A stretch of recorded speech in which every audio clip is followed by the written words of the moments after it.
Hey everyone, Matthew Marister here from Lucas Tactical. What I have today is a product review for the Glock lover out there. Now, I have my Glock 27 here and I'm going to clear it for you. Nothing in the chamber, nothing in the magazine well. Now, we all know that the Glock, outside of the Glock trigger safety, doesn't have a manual safety, right? So the way the Glock trigger safety works is this paddle has to be depressed before the trigger can be clear and move to the rear and fire the round, okay? Without pushing down on this lever, if I were just to push on the outside of that trigger, the Glock trigger safety is engaged and the trigger does not move to the rear. That's the only manual external safety on the Glock. Well, the item that I want to review is going to be from Lone Wolf Distributors called the SiderLock. Okay, and this is actually an aftermarket trigger that you install in your Glock that has a safety built into the trigger. Now we'll discuss all the pros and cons of the location of the trigger, safety, and the application of a manual external safety on your everyday carry in the next video. But what I want to do is get this installed in my gun, test it out for a couple weeks, and then get back to you and tell you what I think about it. So I'm going to go install this myself, and I'll see you in a couple weeks. I'm back, and it's been a little while, and as you can see, I have my slider lock installed right here on my Glock, okay? This firearm is all clear, nothing in the magazine well, and nothing in the chamber. First off, I want to tell you, I put a lot of rounds through the gun once I had the slider lock on there.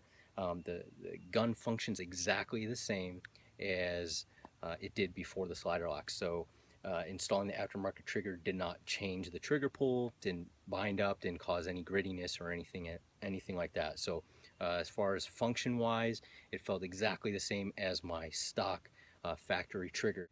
A couple things about the slider lock. You can see right here how it functions, okay? This is on the fire position right here. So I can depress the paddle right here and move the trigger to the rear, okay? Once the slider lock is in place or activated, engaged, it's like a cross bolts safety, okay? So I pushed it out, and now you can see even when I press on that paddle, the trigger will not move back. Or the safety itself functions exactly the way it's designed. Press one way, takes it off, it works. Press it the other way, it's on safe, it stops it. Exactly the way it's designed, okay? A couple things to take into consideration is the actual placement of it. Now we're taught keep your fingers straight and off the trigger until you're ready to fire, right? So you know, as you draw your firearm, getting your finger on the safety also places it on the trigger. So that's kind of counterintuitive to keep your finger off this, straighten off the trigger until you're ready to fire.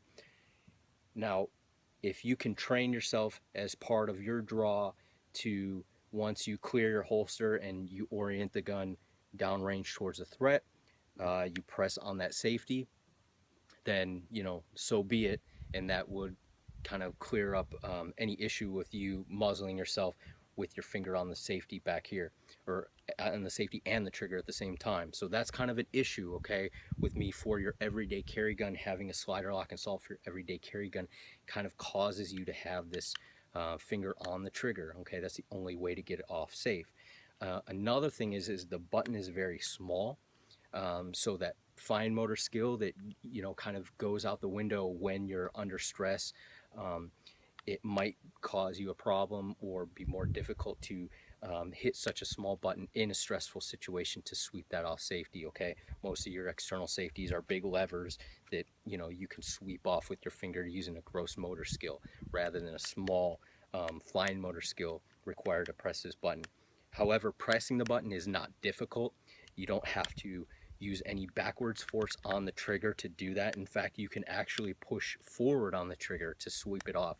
So the concern that, you know, pressing the safety would somehow activate the trigger, it's really not plausible or not likely that that's going to happen. If you're pressing on the side of the trigger, or you can even press forward on the trigger, you're not going to manipulate that safety to the rear. Plus, the built-in, you know, paddle safety, Glock trigger safety, whatever you want to call it, that's built in, requires your finger to be over top of that. So if your finger is on the side where it would normally be when you're manipulating the safety, the chance of you pulling the trigger as you put it on safe or as you take it off safe is pretty remote. However, the biggest issue for me, or the biggest training issue, is finger straighten off the trigger until you're ready to fire, and getting that, you kind of have to break that mentality and put your finger on the trigger possibly before you're ready to fire in order to take the gun off safe.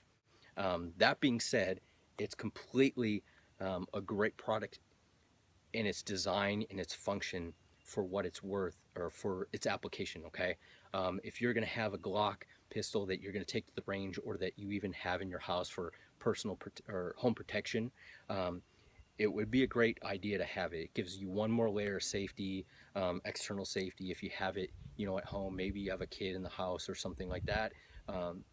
Having one little additional safety couldn't hurt in a situation at home where it's in a lockbox anyways, or you're going to have a little bit more time to manipulate that gun and get it off safe before actually having to deploy it.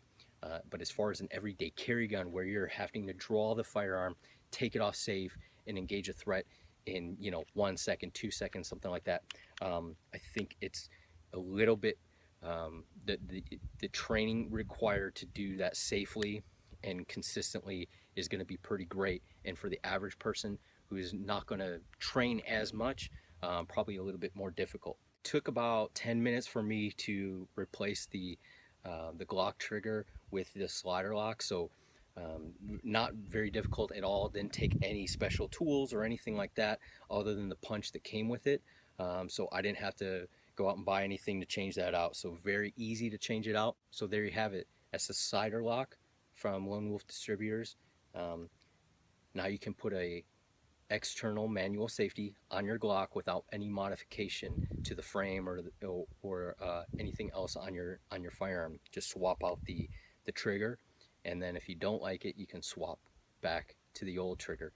No permanent modifications, and it takes, like I said, me with my limited armory skills, probably about 10 minutes total to do this. So not a bad little item to check out if that's something that interests you. Remember SiderLock, and here it is.